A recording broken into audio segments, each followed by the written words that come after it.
Misty Copsey's disappearance is one of the most baffling cases in the town's history. She went to bed that night like any other, but by morning, Misty was gone. No sign of a struggle, no trace of where she went. The only thing left behind was a mystery that haunts her family to this day. In 1992, 15-year-old Misty Copsey disappeared without a trace, and to this day, no one knows what happened to her. What makes her case even more chilling is the fact that she was last seen walking home from a friend's house in broad daylight, yet vanished without a single witness or clue. The only things left behind were her shoes, abandoned on a side of the road. Despite years of searching and numerous theories, the truth remains hidden.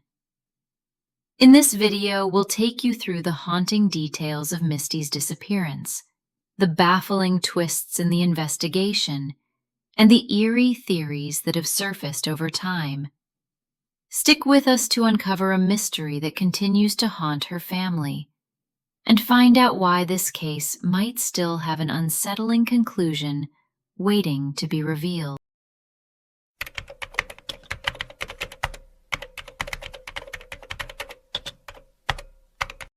Misty Copsey was a 15-year-old girl from Renton, Washington, full of energy and promise. She was known for her bubbly personality, a love for her family, and a wide circle of friends. On October 6, 1992, she left her friend's house to walk the short distance home, just a few blocks away. The evening started off like any other, but by the time morning came, Misty was gone, and her family had no idea where she could be. That evening, Misty had spent time at her friend's house just a few blocks from her own. Nothing out of the ordinary happened.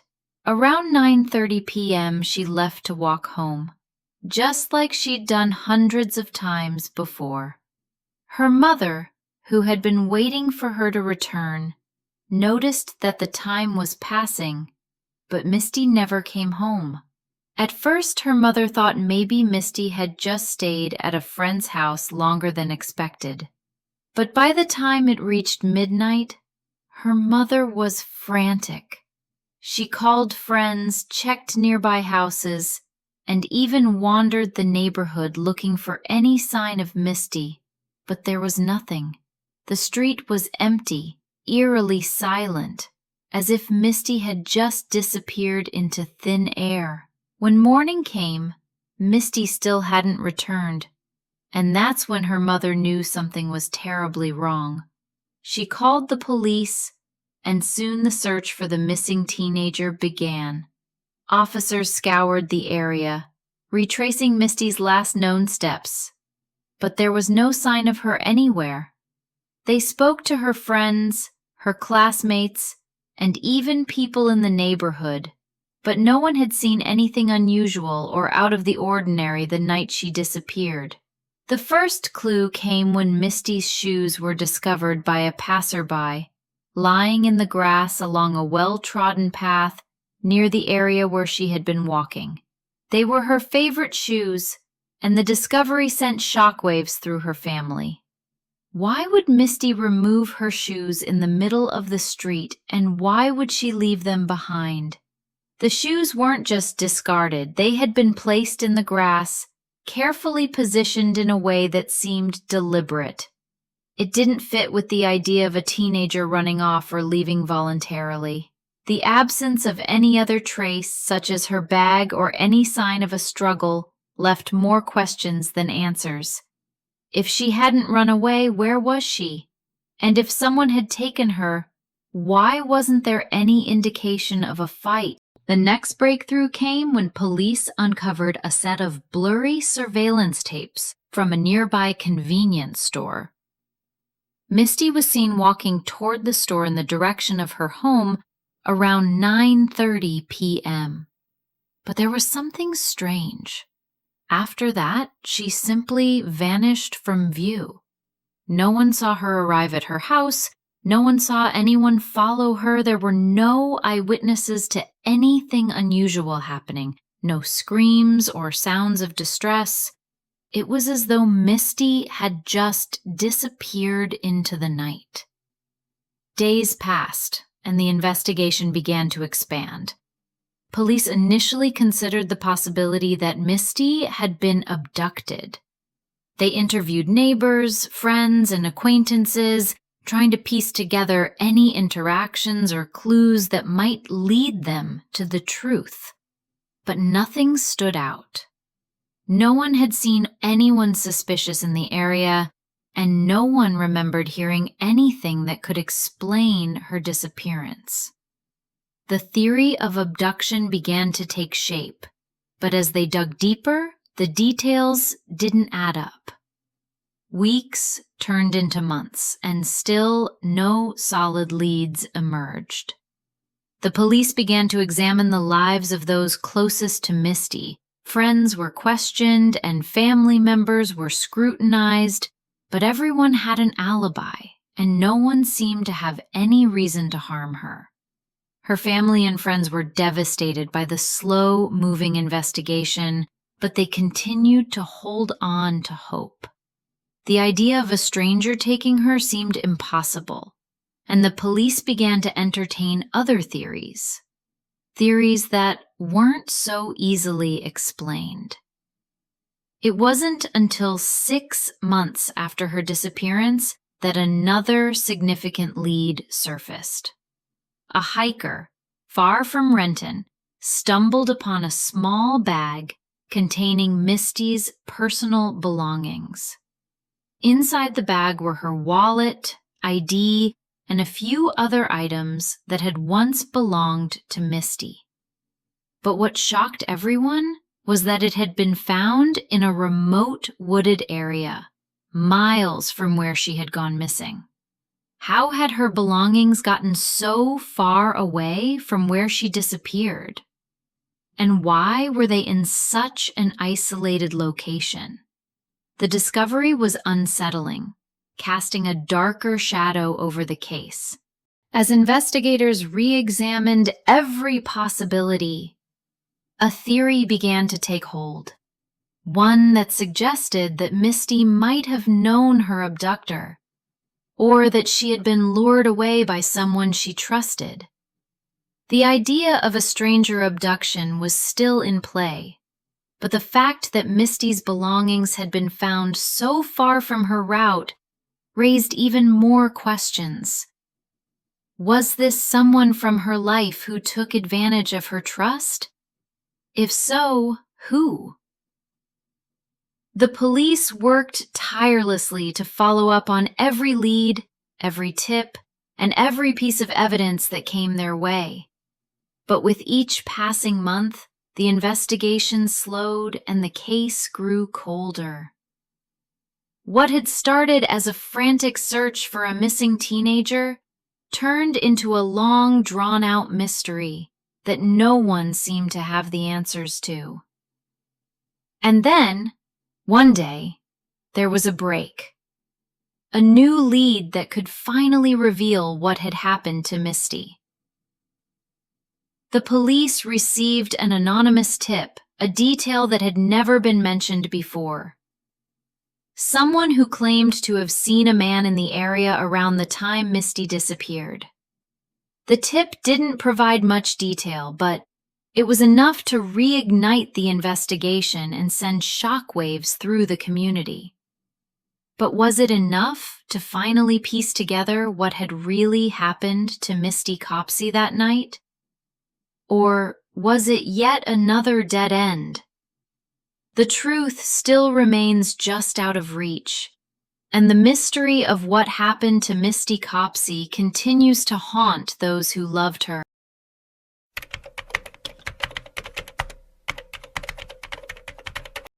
Misty Copsey's final hours were marked by a growing sense of unease, though no one could recognize it at the time. The events leading up to her disappearance were fragmented, each piece leaving more questions than answers. The night of March 19, 1992, started with what seemed like an ordinary evening, but it quickly became clear that nothing was right. Around 7:30 p.m., Misty's car was found idling in a convenience store parking lot, the door slightly ajar, the engine still running. But Misty was nowhere to be found. The store clerk recalled seeing her earlier, walking across the lot, but after that, nothing. A man was seen hanging around, but his appearance was unremarkable, just a fleeting figure no one thought to question. The area was quiet, nothing out of the ordinary, yet it felt wrong. The car alone in that empty lot seemed to whisper of something hidden, but no one investigated further. No one thought to ask. What was she doing here? Who was she with? Why did she leave her car running? Later, around 9 p.m., Misty had a conversation with her roommate. It was brief, but the tone was off. There was no mention of plans or where she was headed. She didn't explain herself, didn't seem upset, just distant. That conversation would be the last time anyone spoke to her. The lack of concern, the absence of detail, left a chilling feeling in retrospect. If only someone had questioned her, pushed for more answers. But no one did. At 10 p.m., Misty's car was found again, abandoned on a deserted road on the outskirts of town, far from where she had been earlier.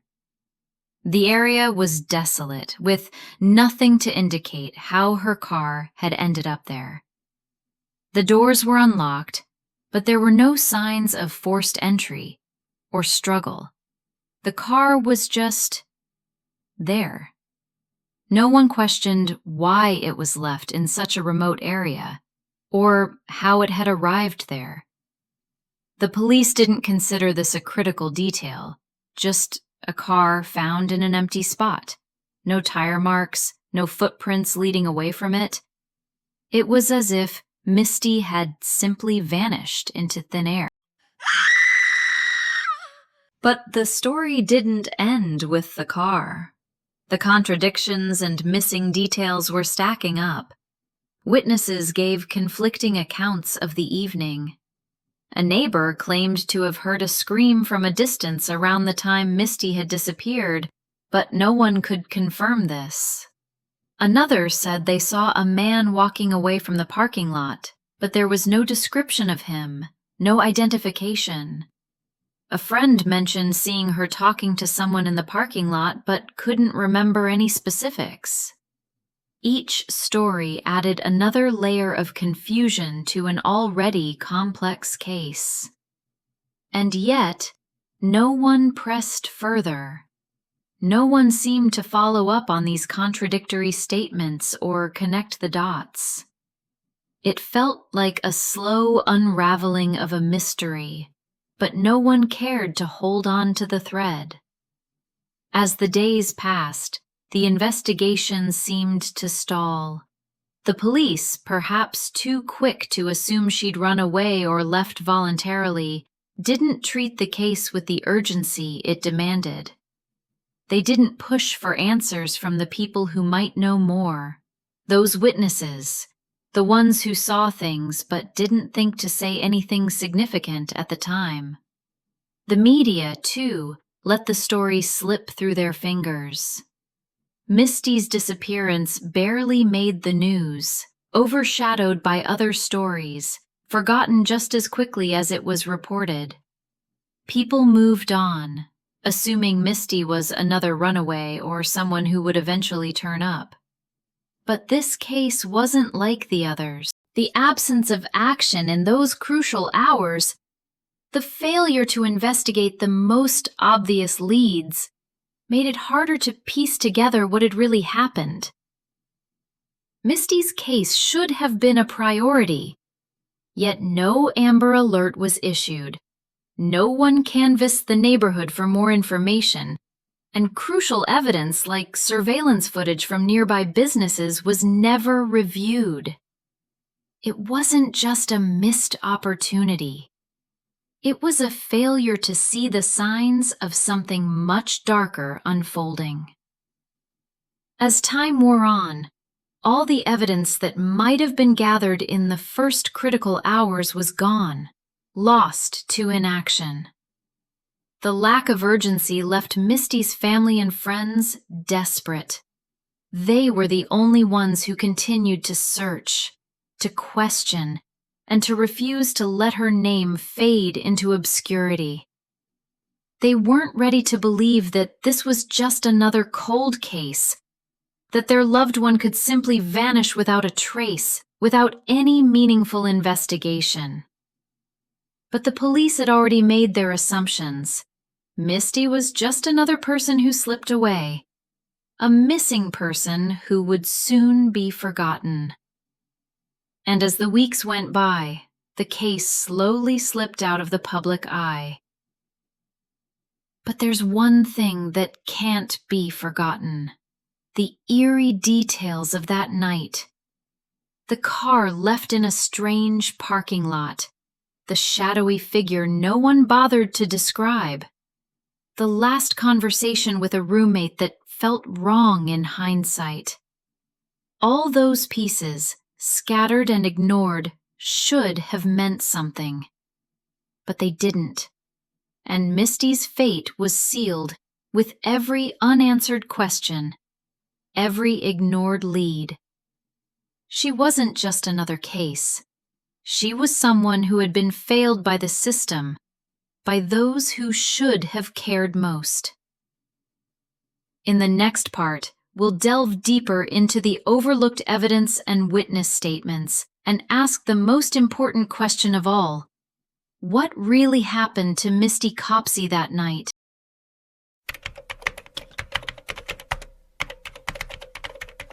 After digging into the case, the question remains: what really happened to Misty Copsey that night? The initial investigation has left us with more questions than answers, and several theories have emerged to explain her disappearance. Some are easier to believe than others, but none of them offer the closure we desperately need. Let's explore 3 of the most common and chilling theories about what might have happened to Misty that night. Each of them seems to make sense at first, but as we dig deeper, the cracks in the story begin to show. Theory 1. Misty ran away. The simplest explanation for Misty Copsey's disappearance is that she ran away. It's an explanation that many people jump to when there's no clear evidence of foul play or abduction.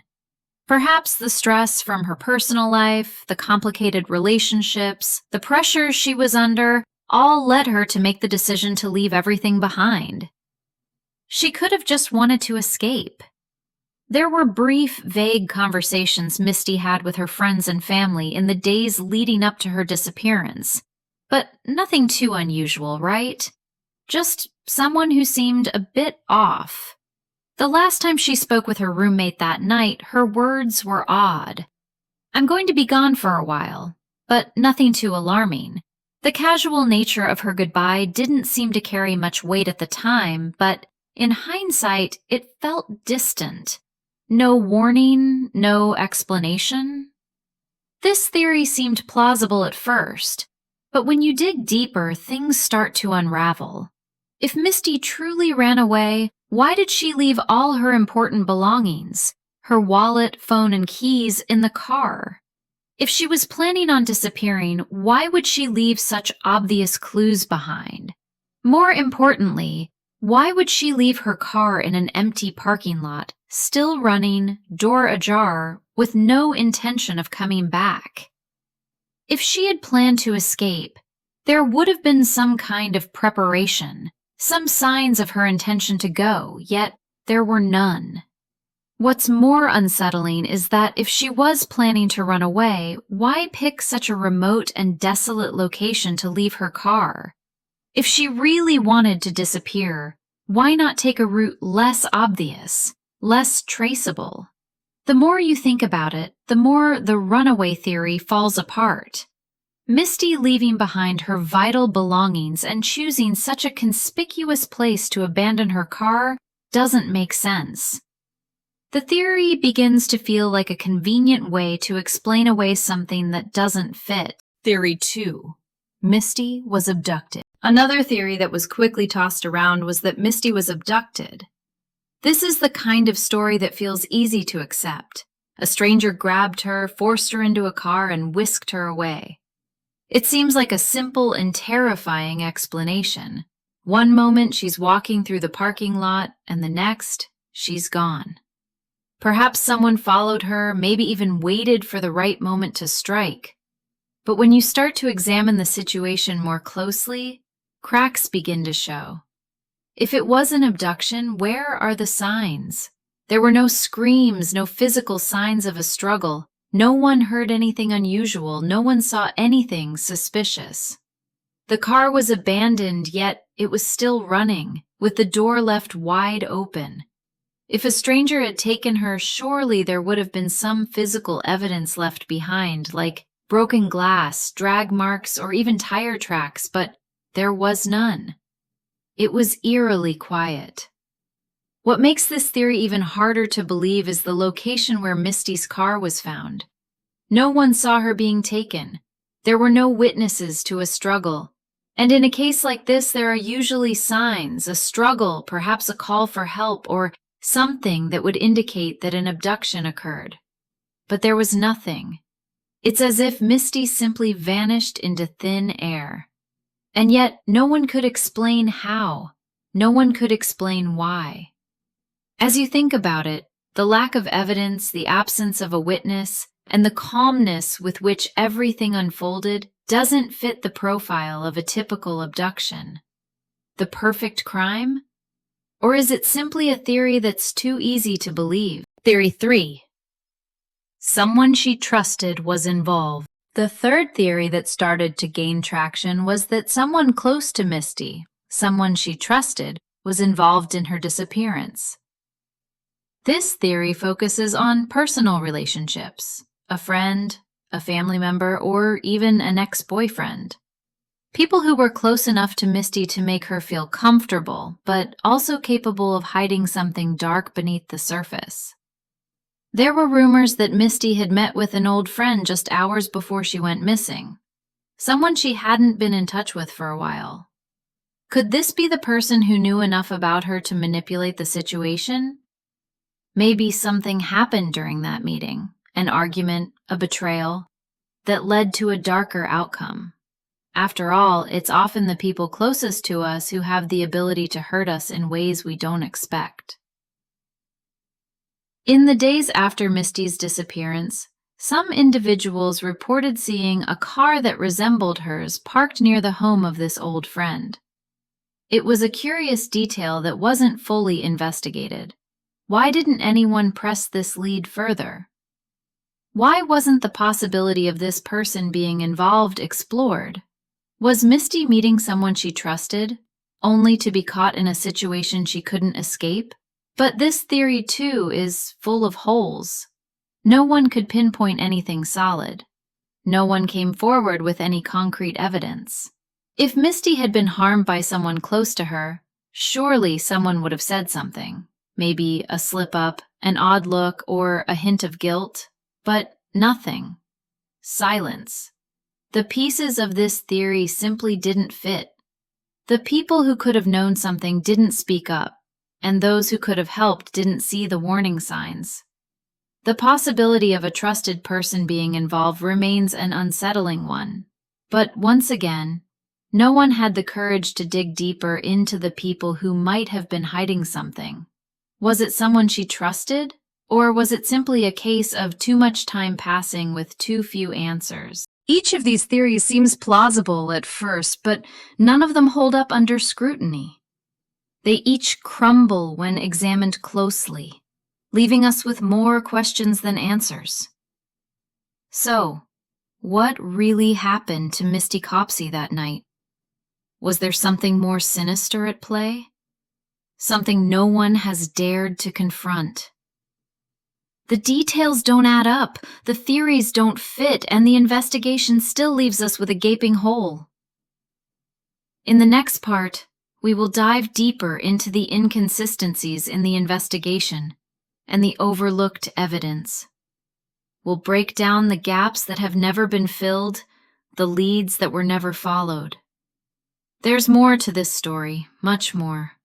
And perhaps, just perhaps, the truth is closer than we think.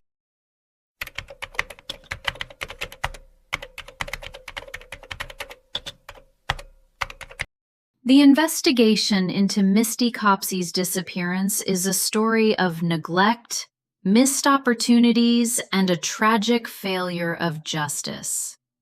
From the very beginning, the response to her case was mishandled, leaving the authorities and ultimately the family grasping at straws. As the days turned into weeks, the police didn't just fail Misty, they failed to even treat the case with the urgency it deserved. Misty went missing on the night of March 19, 1992, but it wasn't until nearly a day later that anyone took serious action. At first, the police dismissed the possibility of foul play. They labeled it a runaway case almost immediately, categorizing her disappearance as nothing more than a young girl running away from home, a common assumption for cases like this and a dangerous one. The fact that Misty had a history of emotional strain led to the conclusion that she had simply chosen to leave. But the signs, so many signs that something far more sinister had happened, were ignored. The problem wasn't just in the way the case was categorized, it was in how the investigation unfolded. No one moved quickly. No one thought to take immediate action. Misty's car was discovered in the parking lot, idling with the door ajar, but the police didn't secure the scene. They didn't treat it as a crime scene. Instead, it was treated as nothing more than a vehicle left behind. The scene was left to be contaminated by anyone who happened to pass by. The car was never properly processed and the area wasn't sealed off to preserve any evidence. The fact that no one thought to search the area around the parking lot or the woods nearby where Misty could have wandered was a failure of monumental proportions. The car, abandoned in such an odd place, should have been the first clue that something was terribly wrong. But instead, it sat there for hours, the investigation moving at a snail's pace. The police never conducted a full search of the surrounding area, and as time passed, the chances of finding any meaningful evidence evaporated. The initial neglect set a pattern, mistaking caution for a lack of urgency. And what about the people who might have seen something? The witnesses who could have provided critical information were not questioned thoroughly or immediately. A neighbor claimed to have heard a scream at the time of Misty's disappearance, but this was brushed aside as hearsay. It was never fully investigated. A man in the parking lot was reportedly seen lingering near Misty's car, but no one followed up on that detail. No one dug deeper into the people who might have had answers. It was as if the investigation was designed to fail, as if the urgency had been drained from the moment she went missing. As the hours stretched into days, the silence grew louder. There were no widespread appeals for information, no public push to find Misty. The media's response was muted, offering only brief reports, if any at all. The case wasn't high-profile enough, and as a result, the public didn't rally around it. The lack of media attention made it easier for the authorities to treat the case as just another missing person report. Without a sense of urgency, there was no pressure for the police to take significant action.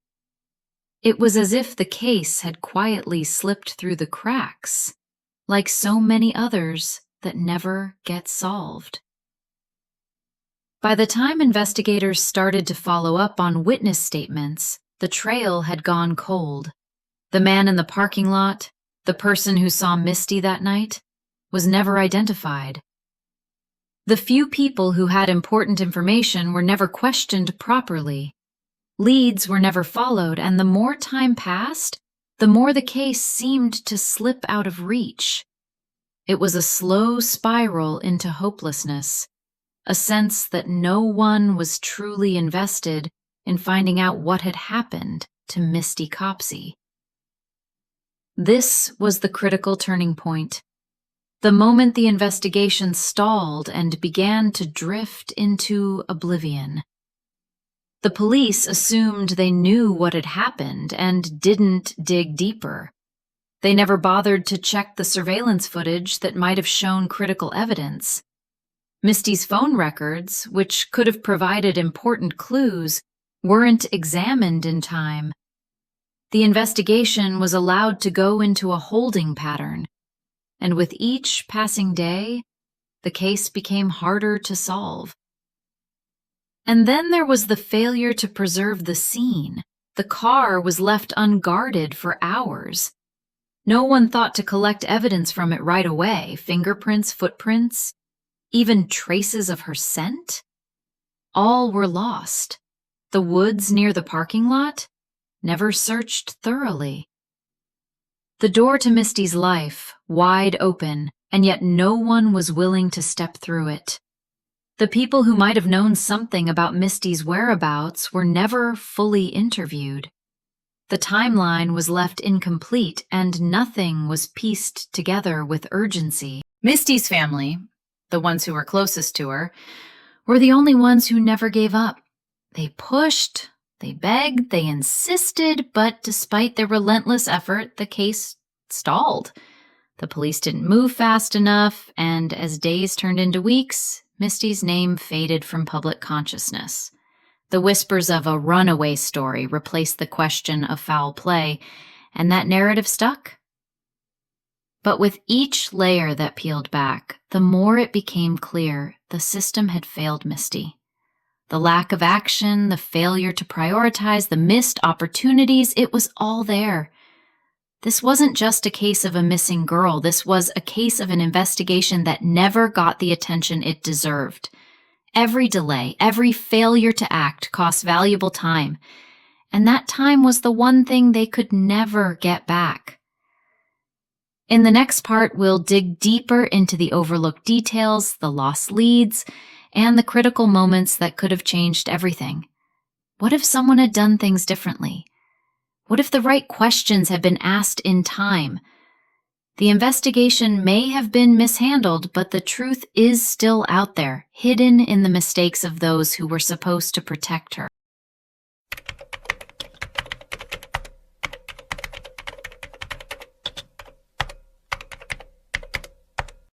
The disappearance of Misty Copsey is not just a cold case. It's a wound that continues to bleed in the lives of those who loved her. Years have passed since she was last seen, but the unanswered questions and the uncertainty still haunt the hearts of her family and friends. They have searched, they have hoped, but most of all, they have suffered in silence.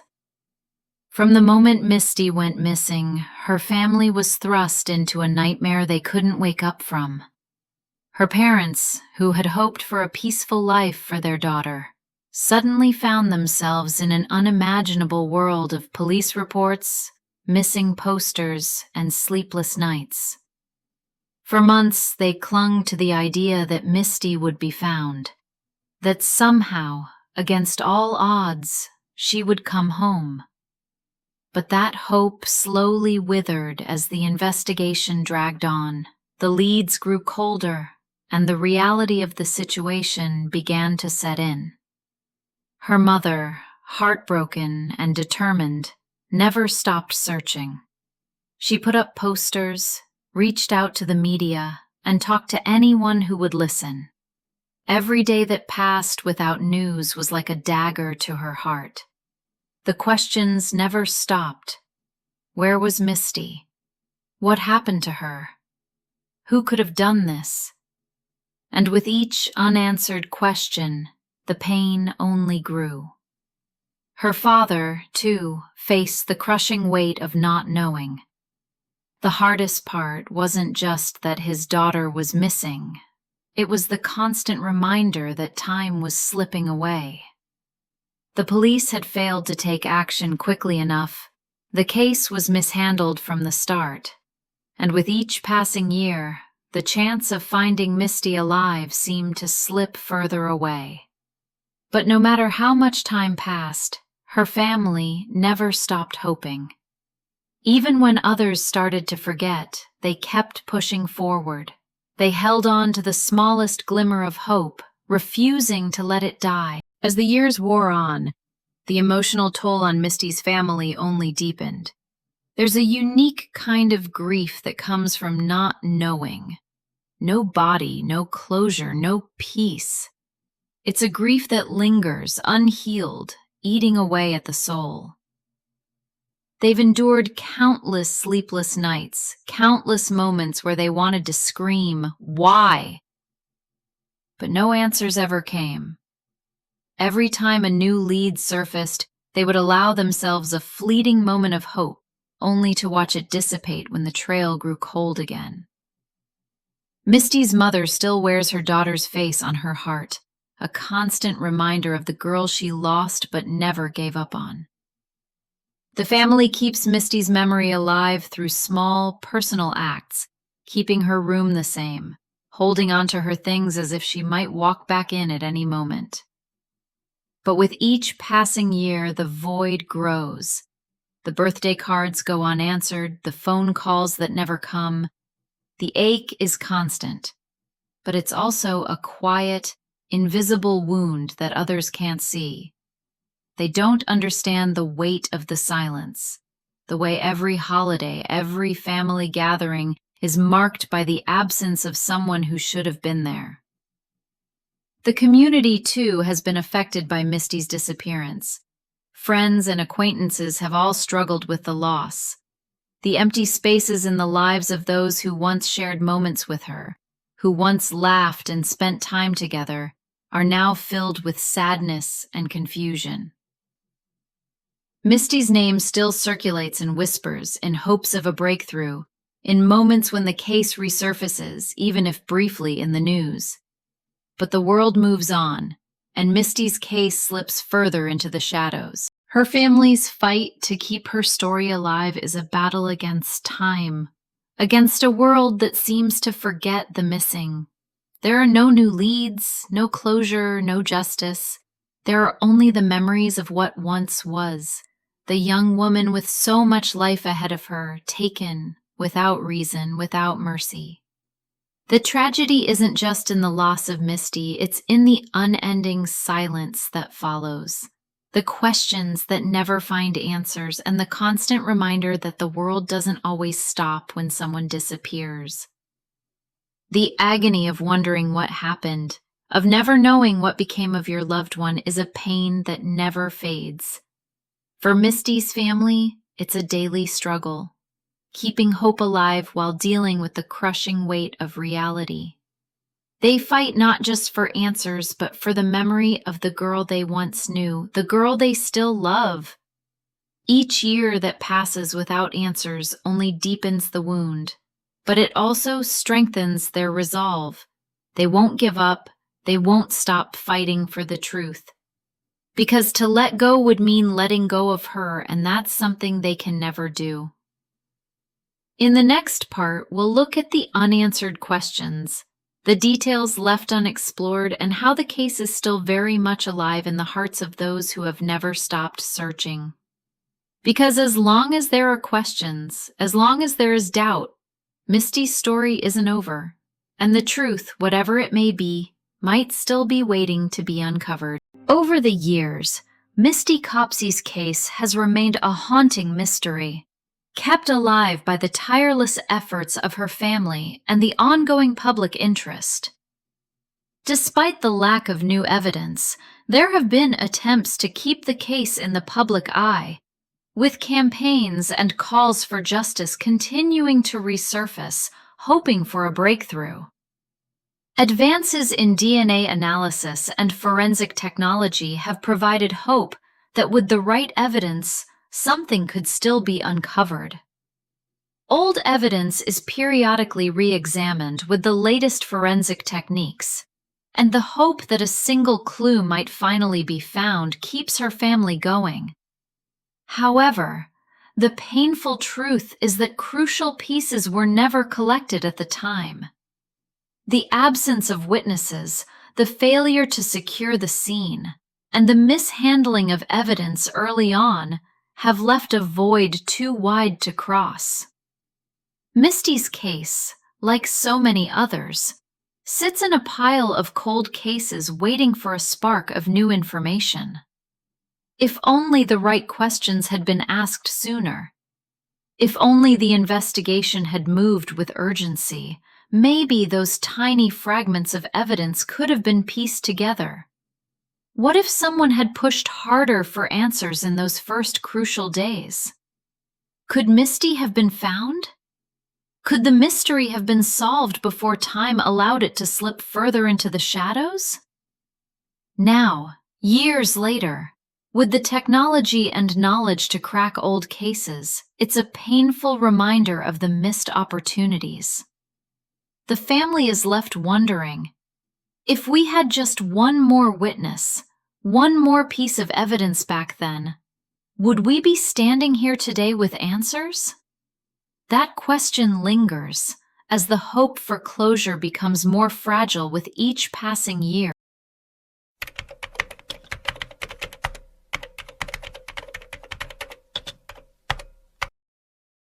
Misty Copsey's disappearance has left a wound that never heals. Her family, especially her mother, carries the pain every day, clinging to the memory of a daughter lost too soon. The years have only deepened the ache, as birthdays, holidays, and milestones pass without her. Her room remains untouched, a silent tribute to the girl who should have had so much more. Though the world moves on, for her family, the grief never fades. The case has faded from the headlines, but for those who loved Misty, the questions remain. The hope for answers lingers, but with each passing year, the silence grows louder. If you're still here, it means you care. Misty's story shouldn't be forgotten. The fight for answers must continue.